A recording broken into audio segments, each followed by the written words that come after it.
the homicidal, suicidal, genocidal, death-defying, extreme hardcore legend Sabu made his AEW debut this week, surprisingly popping up in the corner of Adam Cole, baby, of all people, to help him out against the Jericho Appreciation Society. And if this seems random as fuck to you, you're not wrong, because it's random as fuck. And Adam Cole, baby, was on the Rassling Podcast with Branden Walker this week.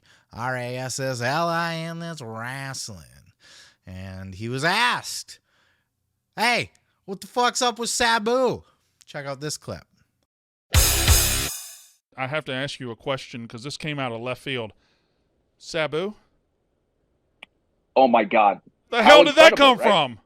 How incredible. Hey, listen, I think over time, and this is pretty wild to really think about, but again, when I was younger, watching ECW, Sabu, obviously, like many others, was one of my absolute favorites.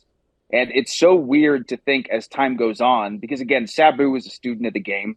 He's someone who's been around for a long time. Right. So the fact that I have his respect enough for him to help me with the JAS is pretty damn cool.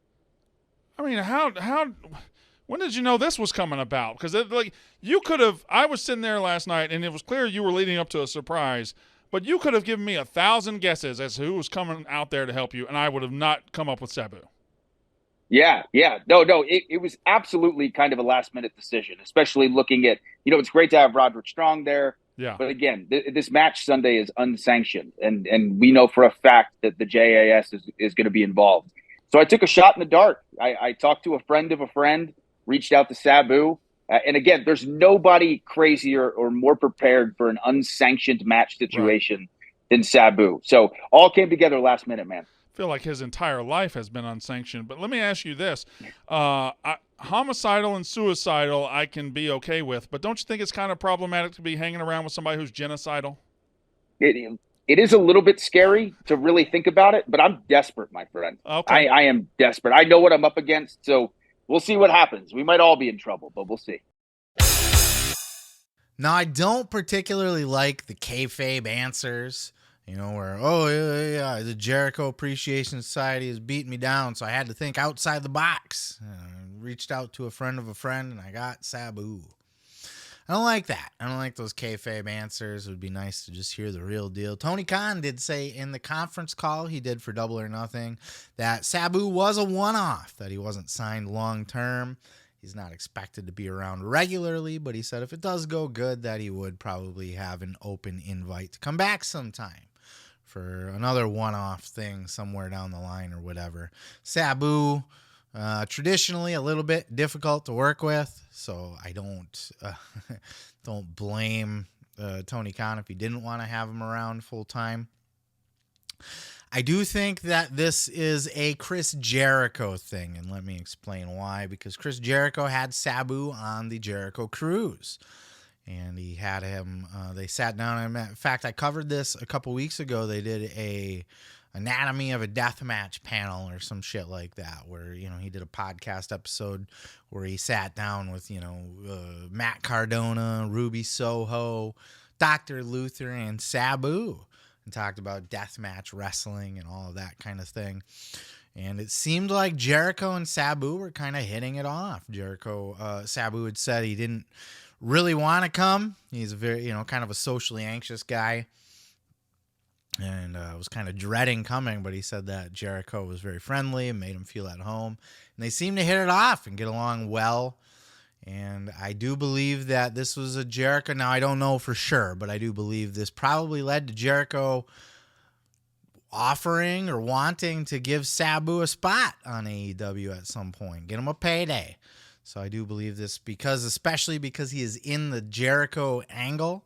And it doesn't make sense in any other way for him to be involved with Adam Cole. There's zero history, zero lineage. There's nothing that would tie Sabu to Adam Cole. So it is seemingly random and out of the blue, as Branden Walker had said. Give me 1,000 guesses.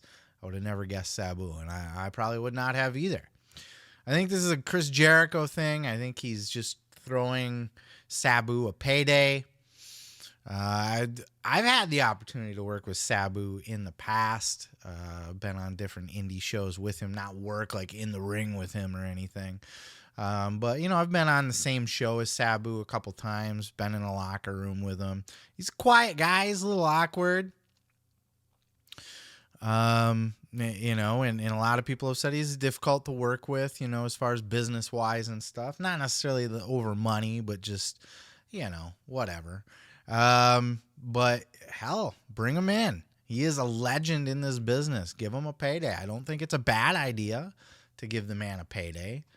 He's a legend. He's an icon. He's going to get a pop from the crowd. I don't know that he fits specifically. I think he's kind of shoehorned. Oh, we're having an unsanctioned match, so let's go to ECW deathmatch icon Sabu to be the fucking outside enforcer. It's a little weird.